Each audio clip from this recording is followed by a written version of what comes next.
Yes, good day, grade 9, and I'm sorry I cannot be with you in person today. But for our lecture, we will still focus on direct and indirect speech. Medyo parang nakaka-boring dahil paulit-ulit.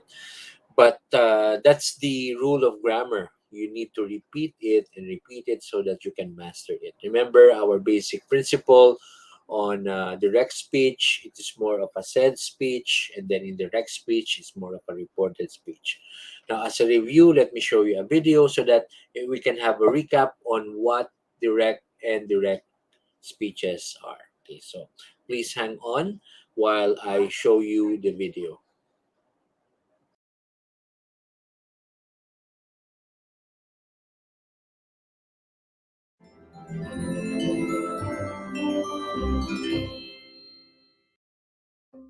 Hello, pupils! Welcome! Today's topic is using direct speech and indirect speech. At the end of the lesson, you should be able to identify sentences in direct and indirect speech. Also, be able to change direct speech to indirect speech and change indirect speech to direct speech. So, let's begin. What is a direct speech? I'll tell you. A direct speech is a sentence where the exact words of the speaker are reported. When writing a direct speech, the exact words of the speaker are put in quotation marks. Let's take some examples. 1. What time will you be home?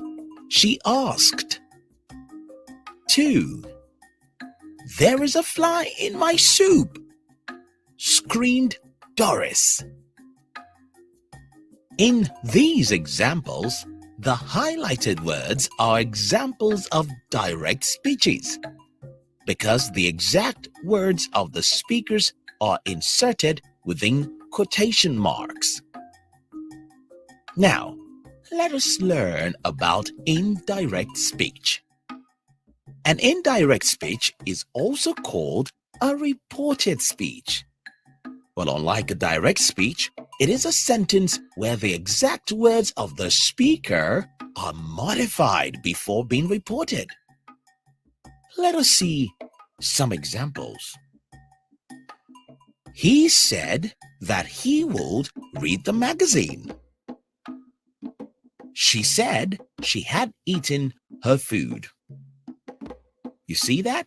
When changing a direct speech to an indirect speech, we use reporting verbs like say, tell, ask, and may also use the word that to introduce the reported words.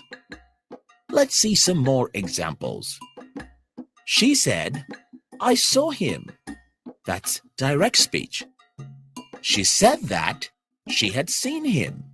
That's indirect speech. However, that may be omitted at times. For instance, she said, I am happy. Direct speech.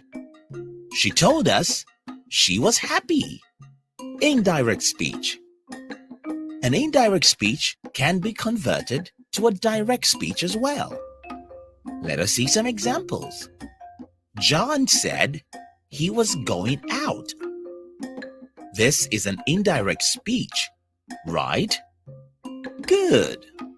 Now, to convert this sentence to a direct speech, we need to change the verb tense from past to present tense, and then add quotation marks. So, here we go. Direct speech. I am going out, said John. Did you notice that the verb changed from was to am? Did you also notice that quotation marks were used to state John's exact words? If you did, great! Let us see another example. Indirect speech. Amal said she had finished eating. Direct speech. I have finished eating, said Amal. You have done a good job watching this far. We have come to the end of the lesson. Today, we have learned about direct and indirect speeches. Direct speeches make use of quotation marks without a change in the tense forms, while indirect speech is reported without quotation marks, but a change in tense form is necessary.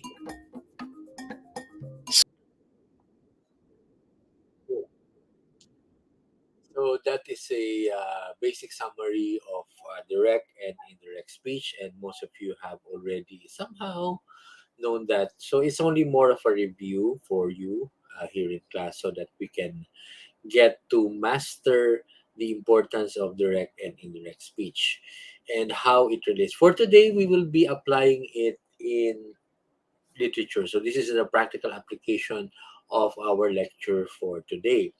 But before that, let me have this few moments to just prepare, just to have the slide ready for our lecture. Okay, just a few moments. Yeah. Okay, so um,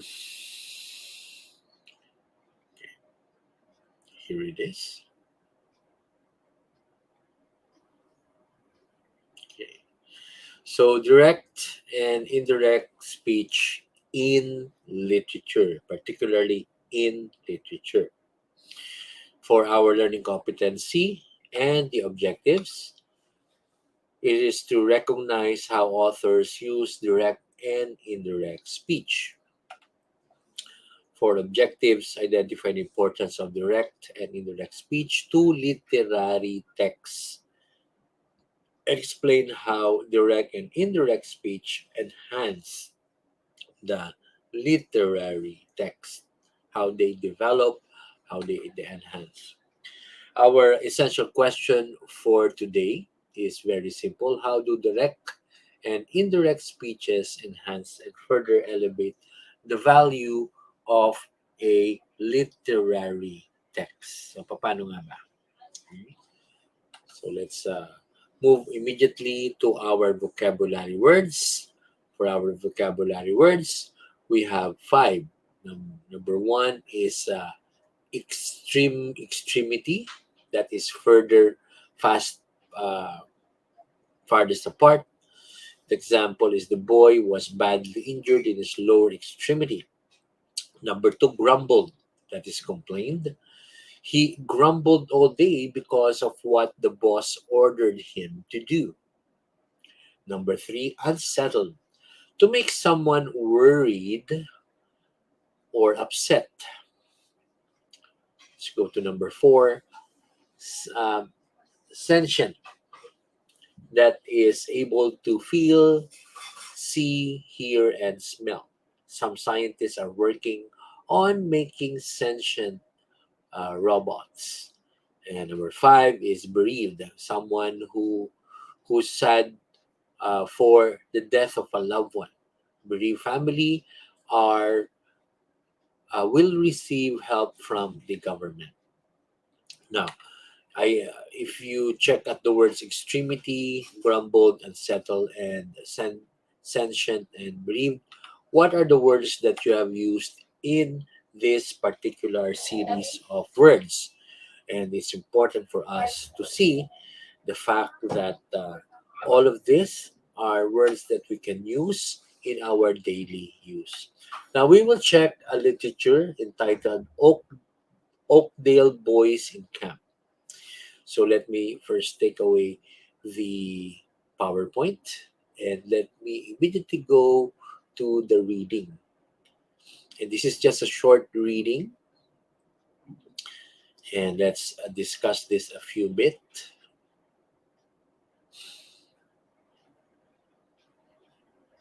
Mhm. Oakdale Boys in Camp. This is an excerpt. Okay. Let me have this in full view. Yeah, okay. I think some of you are already seeing it. We try to make it bigger. I hope. Masyadong. Okay, here it is. Okay, let me have it bigger. Yan, para medyo sakop yung screen. Okay. Oakdale boys in camp, an excerpt. While Sleuth was loading the gun and getting out the sleeping bag, Crane, struck by a sudden mischievous idea, whispered eagerly to Springer, who clapped a hand over his mouth to suppress a giggle. Get him away from the tent, Phil. Get him away somehow, urged Crane, and keep him until you hear him whistling. A few moments later, Phil shouted from the water's edge, far out of the extremity of the point. Ho, Sleuth, come out of here. Come out, come on out here. Sleuth, I say, Sleuth, hurry up. Hey, what's the matter? So Piper called back from the tent door. Where are you? Out here on the pop point.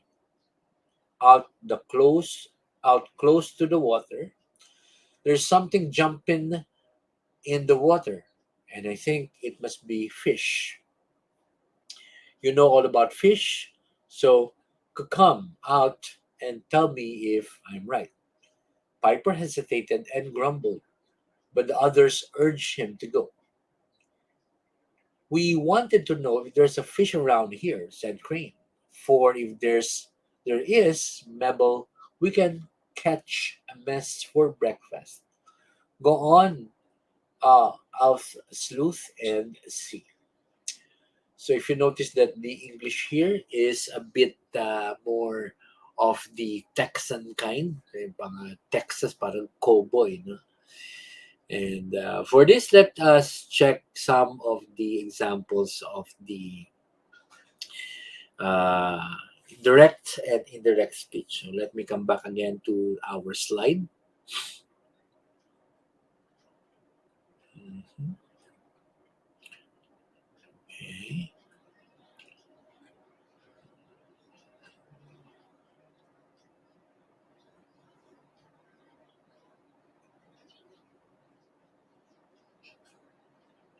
here it is. Okay.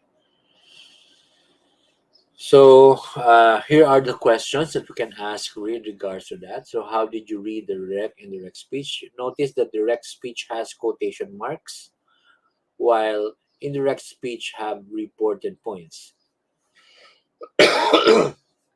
Whose speaking voice did you use?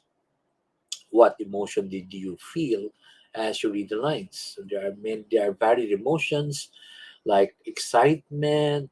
There's a bit of trying to pressure. Did you feel more involved in the situations? Why or why not? If indirect speech was used throughout the story, how should the author have done it so that the manner of speaking of some of the characters would be consistent? By the way, just a side comment to that. If it's more of a reported speech, indirect, medyo boring yun. Kaya mas maganda may ano, direct speech because direct speech gives the literal um, speech or the verbatim speech. Moving on. Direct speech make us more involved in the situation. For example, when we read the sample direct speech below in our mind, we also read it in the same emotion the character has. Like, for example, in the literature that we read, get him away from the tent, Phil. Get him away. Somehow urged Crane, and keep him till you hear me whistling. Okay? Now, in the same way, in the same line from the excerpt, we see the experience of how some of the characters speak throughout the entirety of the story. It is clear that Crane has a different accent because of um, how words are misspelled. Like, get him away from the tent, Phil. Get him away somehow, or scream, and keep him till you hear me whistling. Remember, American English, whenever spoken, they focus more on the accents, okay, rather than the accurate uh, dictionary way of doing it. Okay. Now, in the line below, we can see that Piper stutters. Out here on the pub point, out close the water, there's something jumping in the water.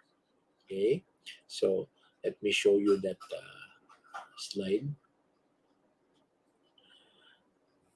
Uh, and I think it must be fish. You know all about fish, so come out and tell me if it's right. So Piper hesitated and grumbled, but the others urged him to go.